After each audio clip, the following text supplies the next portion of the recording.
Good morning, everyone, and welcome to, I guess this is day 2 of the RIU conference. It's the Uranium Day, dedicated to one of my favorite commodities themes. My name is John Scholes. As stated, I'm an analyst and deputy head of research at Argonaut.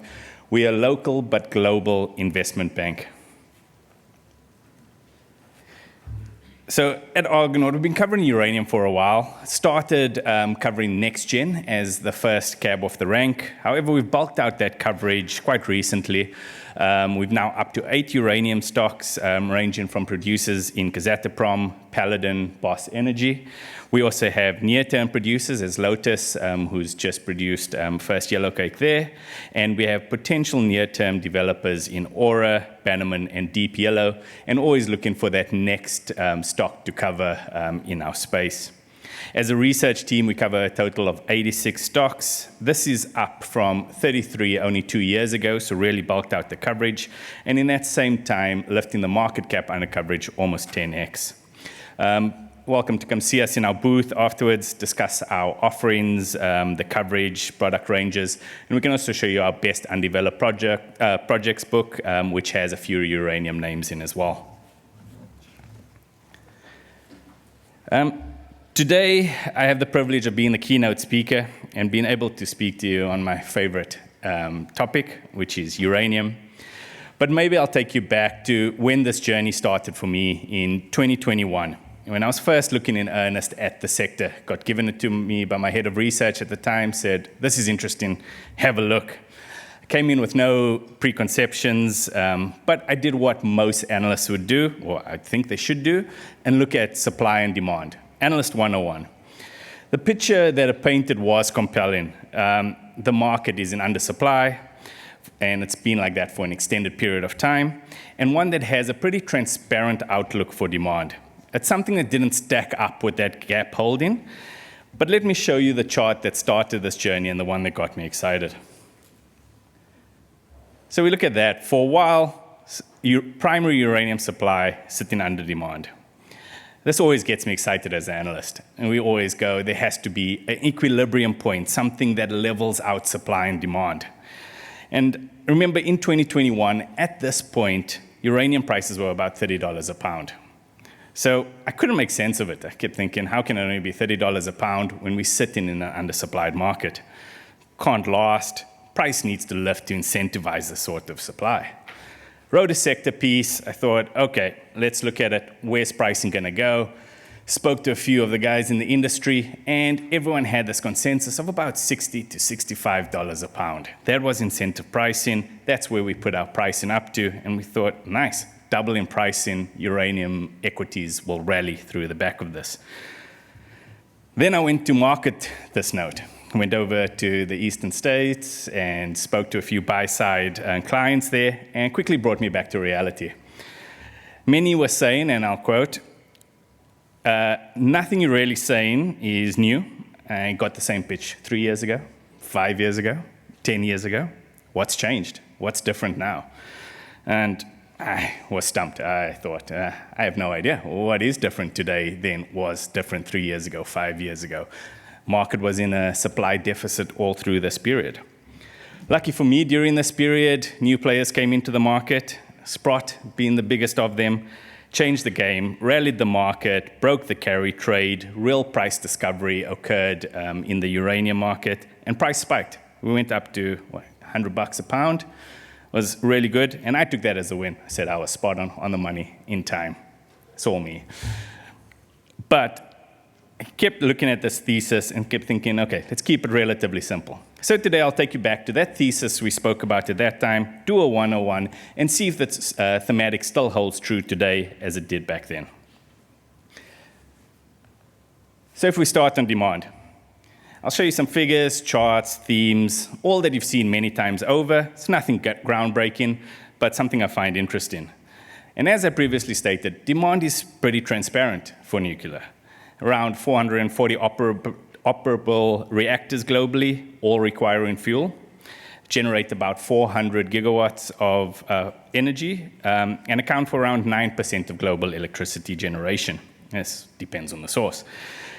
Many believe that nuclear should maintain around this level, 9–10%, and it's good for the stability of the grid. So maybe in that mix, you'll get some more renewables. I guess it was spoken about yesterday that you'll need more gas within that as well. And we all know that overall electricity generation is only going one way, which is up. So therefore, if uranium stays at that 10%, you're going to need more reactors in that mix. So what does this mean for uranium in itself? Well, if we just do some back-of-the-envelope numbers, it points to about 65,000 tons of uranium. And as you stated, we like to speak in pounds instead. So this equates to about 175 million pounds of U3O8. And this is if my maths is correct. Everyone's welcome to bring me up on that afterwards. We also know that there's some current bottlenecks and issues in enrichment, conversion, global politics, but we'll leave that out of today's 101. So let's just look at the reactors. About 440, making 400 gigawatts power. But what does the future look like? So some sources say 69 reactors under construction, further 114 in planning. So this is a potential additional and see-through for 183 new reactors. That's a 40% growth on the current operable base. Now, there'll obviously be some brought offline, some decommissioned. We know that this fleet currently globally is old, but we've seen them also run for a lot longer than the initial sticker date on the side of them. Additionally, there's about 300 proposed reactors. So this makes for a highly positive outlook on growth. Now we can discuss economics, levelized cost of energy, but that's a whole different topic. But just looking at one of our closest trading partners, China, they have energy in the mix. They're all in on it. They have nuclear in that thing, just to show how important nuclear is for the stability and the progression of their grid. So, if we revert this waterfall back to uranium demand, as stated, current operable reactors means about 175 million pounds of U3O8. The additional reactors and planned reactors require a further 73 million pounds per annum. So yes, there's additional needed as well in preloading and when startup, so that could be more bullish, but let's keep it pretty simple today. So that's almost 250 million pounds per annum of U3 demand once these additional reactors come on. If any of the proposed reactors are brought on, that will materially increase demand to over 300 million pounds per annum, so well short of what we're actually producing today.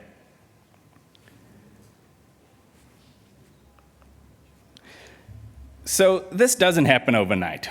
There's a lot of planning, construction, funding, building, red tape, everything else that's needed to bring these reactors to market, and that growth takes time. But that time and the growth, factoring those all in, you get to a compound annual growth rate in the low case of only 2%. It's not a high hurdle. Even the high case is only a 4% compound annual growth rate out to 2040. Again, not a massive hurdle, especially one for an analyst to put his name behind and say, that's an easy hurdle to get behind. So we like those sort of numbers and things that can be achievable on the demand side. But as we know, the market provides upsides at certain times, tailwinds, and it's outliers that are hard to bake into this demand outlook in certain periods. Recently, we've seen tech giants talk about nuclear power reactors that will power their data centers, power AI. There's also been a lot of talk about SMRs, about shifts to local reactors, as spoken about, if we power Rottnest for it. But I argue that a lot of this upside in demand is not currently in any base cases out there globally. So that 2 to 4% is just a base case, and all of these tailwinds can provide for additional demand above that. And we also all read the news. We've seen the gold price lately, so we know that geopolitics are on the forefront of everyone's conversation.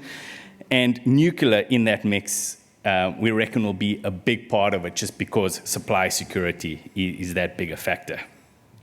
All these factors could drive demand. On the other side of things, you need the supply to fit into that demand. So where is the supply today? Well, some forecasters have it creeping up over the decade that'll roughly match supply. So if we take the current capacity of all the producing assets, the restarts, the expansions, we can get to that magical level of 175 million pounds. So all sorted, right? Demand matches supply, game over. But capacity does not equal to supply. There could be all the capacity that's needed, but as recently highlighted, Cameco had its supply issues, Kazatomprom's producing below subsoil licenses. Some of the ramp-ups and restarts that we've seen recently haven't gone as quickly as to plan as expected. So no one said uranium production is easy. And I think that there's even BHP doubling of their production within these numbers, something I don't think will happen, but I'll leave that to you to decide if it should be included in supply. We also know that supply is concentrated. Few major companies, few major producing regions, and most of the growth expected in the future is expected to come from these as well. So maybe Kazakhstan lifts. They've shown that they're not in the game to do that. There are some exceptional development assets in Canada. Those should come on maybe early in the next decade. And development-ready assets in Africa, few FIDs that we speak about coming on, especially in Namibia. And then if Australia could get on board, there could also be some projects that could be developed here too. Just need the politicians with us. So what could come on? What could fill this gap? Well, let's throw them in. 100 million pounds of additional supply. That means everybody gets developed. Okay, well, not everybody, but we assume 15 to 20 projects. This includes the behemoth Rook 1 for next gen. But let's throw some numbers at this and assume 100 million to 200 million US to develop 1 million pounds of uranium production supply. I think it's closer to the latter, closer to 200, but let's just look at the range. That's 100 to 200 billion in mine development capex required over the next decade. It's impressive. It's a lot of money. And if you guys need to raise that money, please come see us in our booth outside. We'll be happy to help. So let's just assume we raise 200. All of these get developed on time, on budget, and we fill the market, right? Does this fill the gap we've spoken about in supply and demand? Well, let's put that picture together. Maybe. Not really. If everything goes right, we satisfy the low case. And demand has shown that there's upside from that tailwinds. So we need everything to well and truly come in. And people might speak about the secondary market in the sense being able to fill it. I argue that in 10 years' time, we won't have that inventories in secondary market. We'll need primary supply to fill the void or to fill that demand gap. So the only question left is, how do we ensure that additional supply then comes online? How do we incentivize more than these 15 or 20 projects which will only fill the low case? Well, I argue that's price. So today, $80 a pound incentivizes restarts, maybe some well-advanced greenfields projects. I would argue that you need 100 to 120 to incentivize the next level, and probably 150 to incentivize the level beyond that. So it's a positive pricing environment for uranium just to fill the low case of demand which we've seen currently. Which brings us back to our coverage list, calling for a lift in pricing, the same as I did in 2021, with a very similar thematic and story. Supply is under demand, and we need to incentivize the next phase of projects to come online.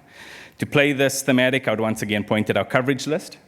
If you'd like to talk any of these stories or smaller explorers or developers around, happy to come have a chat. And I thank you for your time, and have a good day at today's Uranium Conference.